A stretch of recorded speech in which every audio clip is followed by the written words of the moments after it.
Bismillahirrahmanirrahim. Assalamualaikum warahmatullahi wabarakatuh.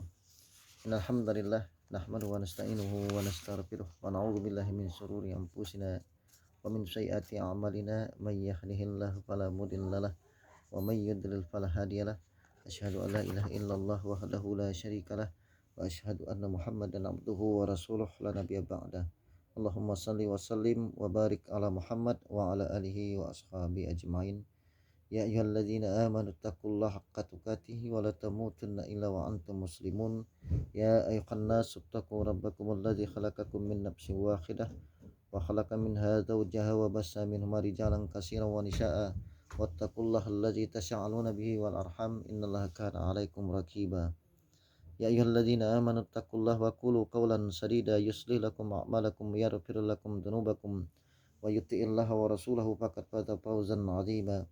Amma ba'd, fa inna asdaqal hadisi kitabullah wa khairil hadi hadi Muhammadin sallallahu alaihi wasallam wa syarrul umuri muhdatsatuha wa kullu muhdatsatin bid'ah wa kullu bid'atin dalalah wa kullu dalalatin finnar. Ma'asyiral muslimin, ma'asyiral muslimat, saudara-saudaraku, wabil khusus kepada seluruh grup keluarga besar Ana dimanapun berada yang pada subuh hari ini kita telah sama-sama melaksanakan salat subuh berjamaah di masjid kita masing-masing, terutama bagi yang laki-laki atau bagi yang bapak-bapak. Mudah-mudahan amal ibadah kita khususnya salat subuh pada subuh hari ini senantiasa diterima oleh Allah Subhanahu wa taala, dan mungkin ada dosa-dosa yang kita lakukan akan diampuni oleh Allah Subhanahu wa taala sampai kita mendapatkan husnul khatimah pada saat kita dijemput oleh malaikatul maut. Saudara-saudaraku, ambil khusus grup ini, grup keluarga Ana,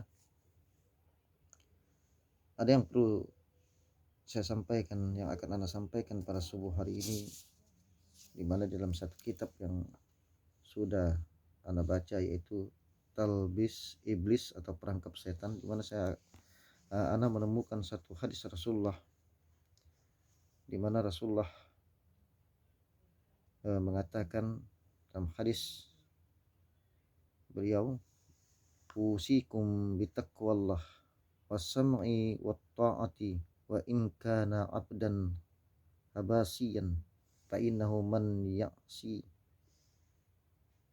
minkum ba'di fasayarah tilafan katsiran fa 'alaikum bisunnati wa sunnatil khulafa'ir rasyidin al-mahdiyyin fatamassaku biha wa'adu 'alaiha bin nawajizi wa iyyakum wa muhdatsatin umur fa inna kulla muhdatsatin bid'ah wa kulla bid'atin dalalah. Aku nasihatkan kepada kalian, kata Rasulullah, agar bertakwa kepada Allah, mendengarkan dan taat sekalipun terhadap seseorang pemimpin budak Habsyi. Sesungguhnya orang yang masih hidup sepeninggalku akan melihat pertentangan yang banyak. Maka hendaklah kalian berpegang kepada sunnahku dan sunnah khulafaur rasyidin yang mendapat petunjuk sesudahku. Berpeganglah kepadanya dan gigitlah ia dengan gigi geraham. Jauhilah oleh kalian hal-hal yang baru, karena setiap hal yang baru adalah bid'ah dan setiap bid'ah adalah kesesatan. Saudara-saudaraku dimanapun berada yang pada subuh hari ini mungkin sedang membuka channel grup ini, jadi pesan yang pertama adalah, marilah kita jangan sampai mengikuti segala macam bentuk-bentuk perbuatan-perbuatan yang tidak pernah diajarkan oleh Rasul kita tercinta Muhammad sallallahu alaihi wasallam, yang pada saat ini mungkin ada sebagian para ustadz-ustadz, ulama-ulama yang melakukan hal-hal yang demikian, padahal mereka mengetahui hal itu adalah tidak pernah dicontohkan atau diperbuat oleh Rasulullah dan para sahabat. Dan Rasulullah melarang keras, yang sampai kita suatu saat kita akan dipanggil oleh Rasulullah ke telaganya untuk meminum airnya, pada saat itu kita ditolak. Ini ada satu hadis Rasulullah juga yang mengatakan dari Ibnu Mas'ud, yang artinya, aku mendahului kalian ke telaga, dan benar-benar ada orang-orang yang bergerak-gerak ke arahku Lalu katakan, wahai Rabb, mereka adalah para sahabatku. Dikatakan, kami tidak tahu hal-hal yang baru yang mereka ciptakan sesudahmu. Hadis riwayat Al-Bukhari dan Muslim. Abdullah bin Mahraz berkata, agama akan sirna atau sunnah demi satu sunnah seperti seutas tali yang semakin usang kekuatannya sedikit demi sedikit. Ini hadis Rasulullah. Taus pernah duduk-duduk dan di sampingnya ada anaknya, lalu ada seorang pengikut Mu'tazilah yang datang berkata, Mu'tazilah ini kita ketahui bahwa Mu'tazilah satu aliran yang memang boleh dikatakan aliran sesat. Jadi aliran dalam Islam itu akan muncul pada akhir zaman sebanyak 73 golongan. Jadi Islam ini terpecah menjadi 73 golongan. Dalam kitab yang dikarang oleh Ibnul Jauziyah atau Al-Imam Ibnul Jauziyah ini, banyak isi dari kitab beliau menjelaskan tentang beberapa pembagian di dalam Islam yang akan terpecah menjadi 73 golongan. Jadi masing-masing umat itu menjadi 73 golongan. Golongan yang diakui oleh Rasulullah atau Allah Subhanahu wa taala satu golongan, yaitu golongan yang berpegang kepada hadis Rasulullah, dan golongan yang berpegang kepada Al-Qur'an dan sunnah Rasulullah SAW. Jadi dalam kitab-kitab lainnya mungkin perlu kita saudara-saudaraku bisa beli, yaitu kitab Perangkap Setan Ibnul Jauzi, dan juga kitab tentang syariat atau tentang ibadah, yaitu kitab yaitu karangan Imam Asy-Syafi'i, karena kita bermazhab Asy-Syafi'i.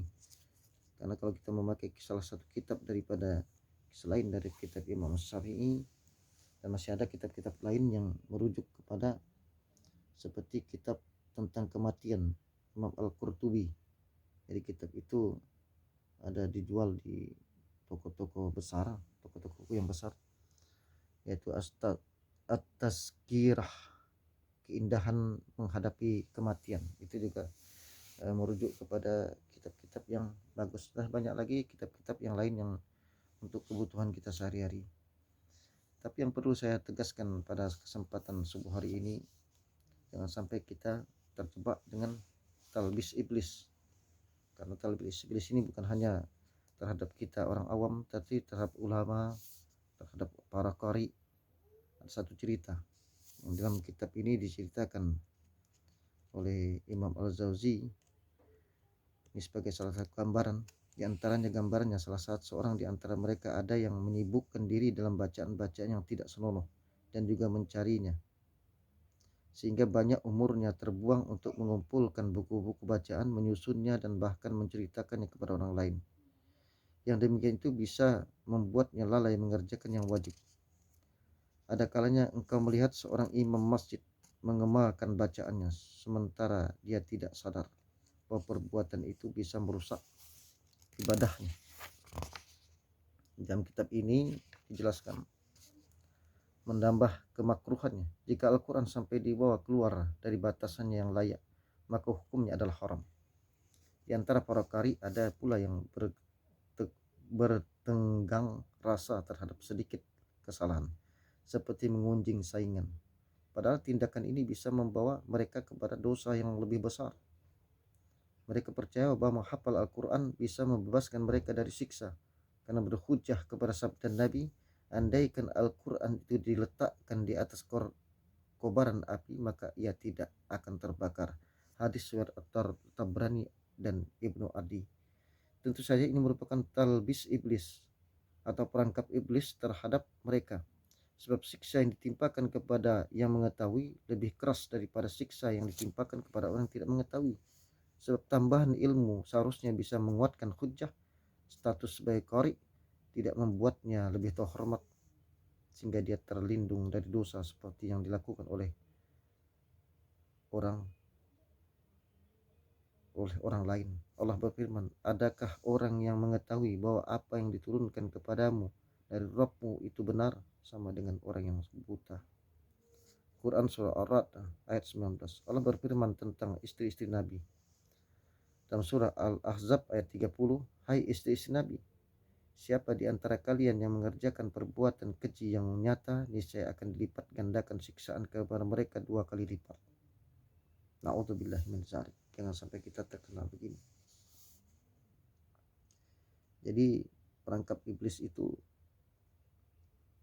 banyak sekali. Di dalam sudut manapun dia akan mengikuti kita, seperti yang diceritakan dalam kitab yang ditulis oleh Ibnu Jauzi tadi, perangkap setan itu. Ya, terhadap qori, bacaannya bagus, bahkan dia mengklaim dirinya itu akan mendapatkan surga dari Allah Tabaraka wa Ta'ala. Tapi kalau dia mencela seperti mengunjing saingannya, karena kalau orang berlomba dalam perlombaan Al-Quran Al-Qari itu bisa jadi dia mencela saingannya. Itu subhanallah, astagfirullah.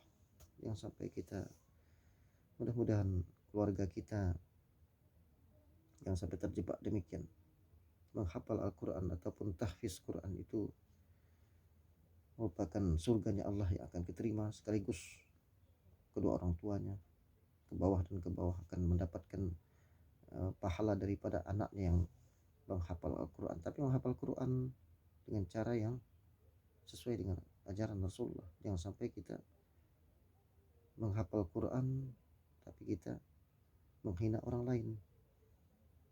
Oh, dia tidak hafal Quran, saya hafal Quran, saya akan mendapatkan surganya Allah.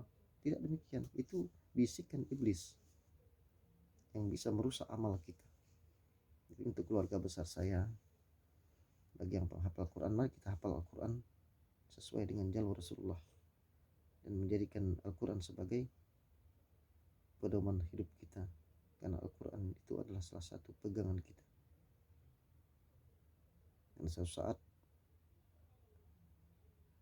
akan terjadi pertentangan yang sangat besar. Rasulullah katakan pegang dua hal, yaitu Al-Quran dan Sunnah. Insya Allah kita akan selamat. Mungkin ini yang dapat saya sampaikan. Mudah-mudahan khususnya bagi keluarga besar saya ada manfaatnya bagi keluarga kita masing-masing, terutama diri saya pribadi dan seluruh keluarga saya. Mudah-mudahan amal ibadah kita pada hari ini diterima oleh Allah Subhanahu wa Ta'ala, dan kita selalu berdoa kepada Allah, mudah-mudahan kita dijemput oleh malaikat maut dalam keadaan husnul khatimah, maka kita akan meraih surganya Allah. Itu yang harapan kita, karena dunia yang kita tempati saat ini adalah negeri persinggahan, artinya sementara. Jadi negeri yang abadi adalah akhirat. Mungkin kesempatan lain anak akan menyampaikan tentang huru hara pada mahsyar. Insya Allah kalau kita diberikan oleh Allah umur yang panjang, badan yang sehat dan rezeki yang berlimpah, mudah-mudahan kita dapat bersedekah kepada yang keluarga-keluarga kita yang tidak mampu. Ini saya dapat sampaikan, mudah-mudahan ada manfaat bagi kita semua. Usikum wa nafsi bittaqullah. Assalamualaikum warahmatullahi wabarakatuh.